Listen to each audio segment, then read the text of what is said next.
मुझसे पूछो कि गजल क्या है, गजल का फन क्या, चंद लफ्जों में कोई आग छुपा दी जाए।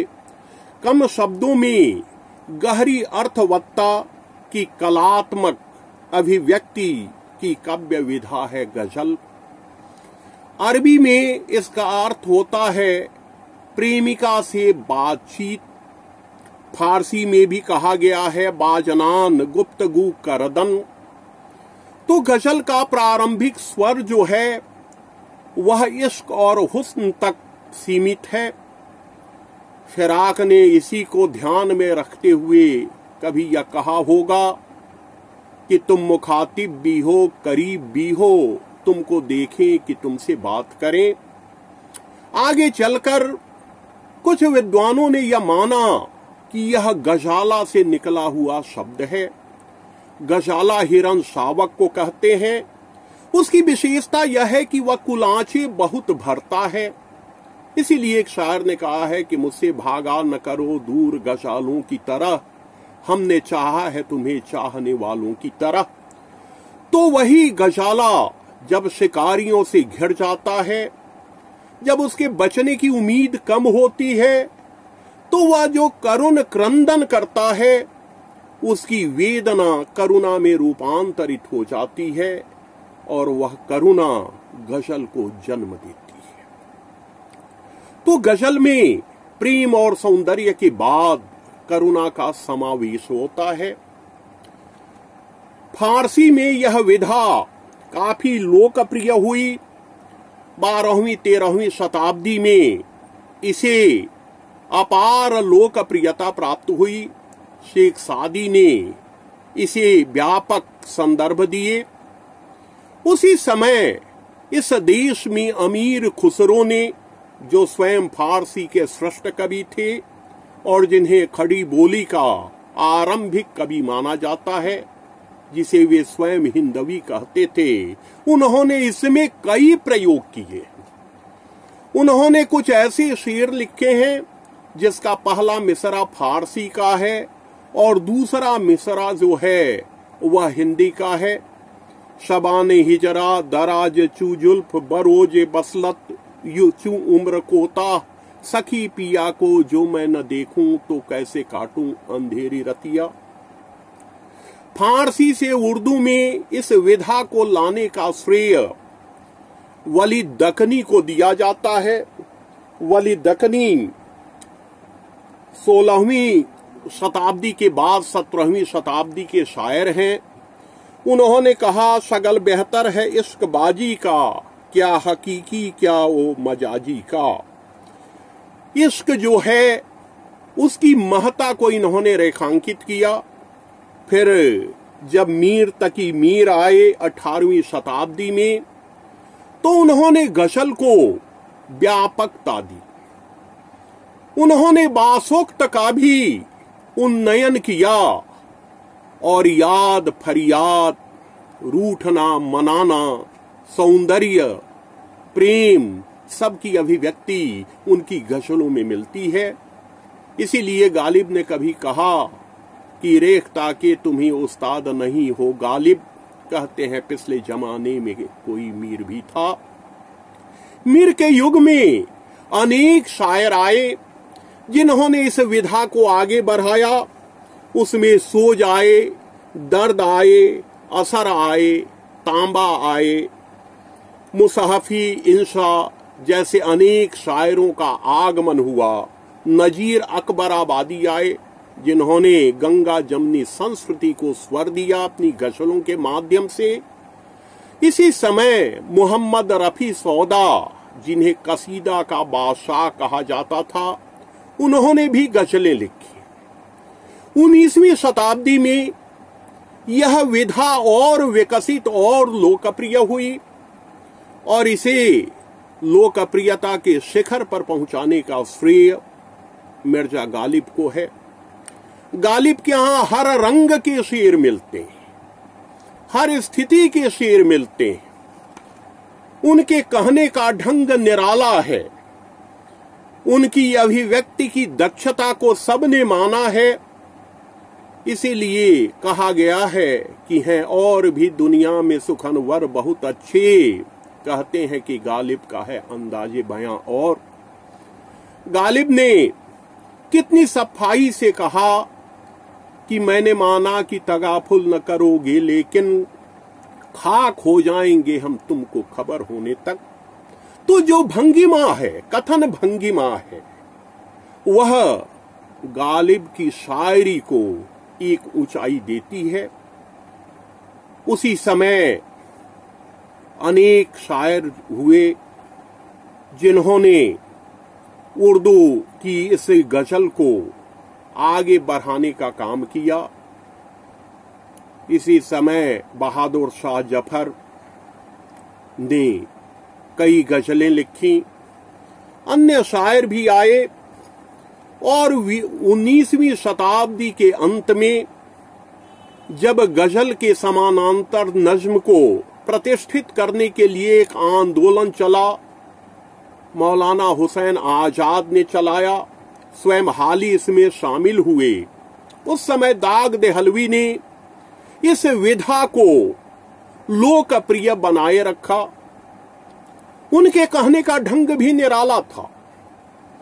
उन्होंने कहा कि बुराई में भी होगा कोई मतलब, वे करते जिक्र क्यों बेकार मेरा, मुझे कोसे बला से गालियां दें लेकिन वे नाम ले हर बार मेरा। 20वीं शताब्दी के प्रारंभिक चरण में अनेक ऐसे लोग आए जिन्होंने इस विधा को ऊंचाई दी। अकबर इलाहाबादी, जिन्होंने व्यंग को गजलों में इस तरह पिरो दिया कि उनकी रचनाएं हमारी बौद्धिकता को झकझोरने लगीं। उस समय अल्लामा इकबाल आए, जिनकी प्रारंभिक गजलें भावात्मक हैं, फिर वे आध्यात्मिक चेतना और दार्शनिकता से अनुप्राणित होती हैं, और उसके बाद वे तरक्की पसंद शायर के रूप में सामने आते हैं। उनका एक शेर प्रेमचंद को काफी प्रिय था कि जिस खेत से दहका को मयसर न हो रोटी, उस खेत के हर गोशे गंदुम को जला दो। 20वीं शताब्दी में फिराक, फैज, जोश मलिहाबादी, ये शायर जो आए, इन्होंने उर्दू गजल के क्षेत्र को काफी व्यापक बना दिया। जिगर मुरादाबादी ने प्रेम को माशूका की गली से बाहर निकाला। उन्होंने कहा कि एक लफ्ज़ मोहब्बत का अदना ये फसाना है, सिमटे तो दिले आशिक फैले तो जमाना है। मजाज लखनवी ने उस औरत को जो हुस्न की देवी थी, जिसके लिए इश्क ही सब कुछ था, उसे घर की चहारदीवारी से बाहर निकाला और यह कहा कि तेरे माथे पे आंचल बहुत ही खूब है, लेकिन तो इस आंचल से एक परचम बना लेती तो अच्छा था। कालांतर में अनेक शायर आए, अहमद फराज, कतिल सिपाही। उसके बाद इस देश के अनेक शायर, जिसमें निदा फाजली, जिसमें बशीर बद्र, कैफी आजमी, जानिसार अख्तर, राहत इंदौरी, मुनव्वर राना, वसीम बरेलवी जैसे असंख्य नाम हैं जिन्होंने उर्दू में इस विधा को महत्वपूर्ण बनाया। आधुनिक युग में उर्दू हिंदी के बीच की दूरी कम हुई और उर्दू गजलें हिंदी पाठकों में काफी लोकप्रिय हुई। जितने महान गजलगो हैं, उनकी गजलों का हिंदी में अनुवाद हुआ, देवनागरी लिपि में वे हिंदी पाठकों के बीच आईं। हिंदी में भी गजल लिखने वालों की संख्या में काफी विस्तार हुआ। इसका प्रारंभ आधुनिक युग में भारतेंदु ने किया था। रसा नाम से उन्होंने लिखा। उन्होंने यह कहा कि दिल मेरा ले गया वफा करके, बेवफा हो गया वफा करके। उनके पहले भक्त कवि कबीर में भी कुछ ऐसी पंक्तियां मिलती हैं जो गजल के समीप हैं। हमन है इश्क मस्ताना, हमन को होशियारी क्या, रहे आजाद या जग में, हमन दुनिया से यारी क्या। तो भारतेंदु के बाद प्रताप नारायण मिश्र, फिर लाला भगवान दीन जैसे लोग जो हिंदी के स्थापित रचनाकार थे, उन्होंने इस विधा को अपनाया और छायावाद के दो मुख्य स्तंभ प्रसाद और निराला दोनों ने गजलें कही। निराला ने तो 50 से अधिक गजलें लिखी हैं। उन्होंने कहा कि भेद खुल जाए वह सूरत हमारे दिल में है, देश को मिल जाए तो पूंजी तुम्हारी मिल में है। प्रसाद ने कहा कि उन्हें अवकाश ही रहता कहाँ मुझसे मिलने का, उन्हें अवकाश ही कहाँ रहता मुझसे मिलने का, किसी से पूछ लेते हैं यही उपकार करते हैं। फिर शमशेर आए। शमशेर जो हिंदी के महत्वपूर्ण कवि हैं, उन्होंने काफी गजलें लिखी। अपने दिल का हाल यारो हम किसी से क्या कहें, कोई भी ऐसा नहीं मिलता जिसे अपना कहें। त्रिलोचन शास्त्री ने गजलें लिखी। आचार्य जानकी वल्लभ शास्त्री ने गजलें लिखी। और नई कविता के जाने माने कवि विजय देव नारायण शाही ने भी गजलों की रचना की। उन्होंने रुबाइयां भी लिखी। अब हमारी जिंदगी यूं ही बसर होने को है, हो चुका है हादसा लेकिन कबर होने को है। बलबीर सिंह रंग आए, जिन्होंने कहा कि हमने तन्हाई में जंजीर से बातें की हैं, अपनी सोई हुई तकदीर से बातें की हैं, तेरे दीदार की क्या खाक तमन्ना होगी, जिंदगी भर तेरी तस्वीर से बातें की हैं। नीरज आए, लेकिन हिंदी गजल को उसको व्यापक रूप, उसको अत्यंत लोकप्रिय बनाया दुष्यंत कुमार ने। 1975 में साये में धूप का प्रकाशन हुआ, उसी वर्ष उनका निधन भी हुआ। तो साये में धूप की गजलें अपने समय संदर्भों से सीधा संवाद करती हैं। वे व्यवस्था पर कटाक्ष करती हैं। मत कहो आकाश में कोहरा घना है, यह किसी की व्यक्तिगत आलोचना है। वे जनमत को जागृत करती हैं।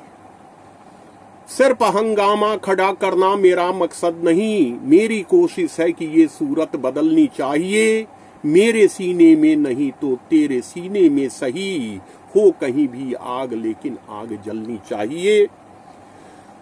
उसके बाद नीरज, जिन्होंने प्रेम और दर्द को नया आयाम दिया, वे कहते हैं कि मेरे दर कोई खुशी आती तो कैसे आती, उम्र भर साथ रहा दर्द महाजन की तरह। कुंवर बेचैन कहते हैं जिंदगी की राहों में खुशबुओं के घर रखना, आंख में नई मंजिल पांव में सफर रखना। और इसके स्वर को बदलते हैं। फिर उर्दू हिंदी के जाने माने गजलगो रामनाथ सिंह, जो अदम गोंडवी के नाम से लिखते थे, उन्होंने कहा कि भूख के एहसास को शेरो सुखन तक ले चलो, या अदब को मुफलिसों की अंजुमन तक ले चलो। जो गजल माशूक के जलवों से वाकिफ हो गई, अब उसे बेवा के माथे की शिकन तक ले चलो। उन्होंने गांव को भी चित्रित किया अपनी गजलों में कि खुदी सुकरात की हो या की हो रूदाद गांधी की, सदाकत जिंदगी के मोर्चे पर हार जाती है। फटे वस्त्रों से तन ढांपे गुजरता है जहां कोई, समझ लेना वह पगडंडी हमारे गांव जाती है। आज हिंदी और उर्दू का भेद समाप्त हो गया है। अगर लिपि का अंतर हटा दिया जाए तो जो भारतीय गजलें हैं, बल्कि लोक भाषाओं में भी गजलें आ रही हैं, उनमें जीवन के हर रंग को, हर रूप को, हर स्वर को आप देख सुन सकते हैं।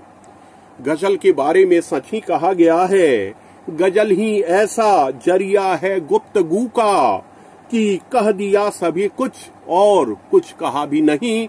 धन्यवाद।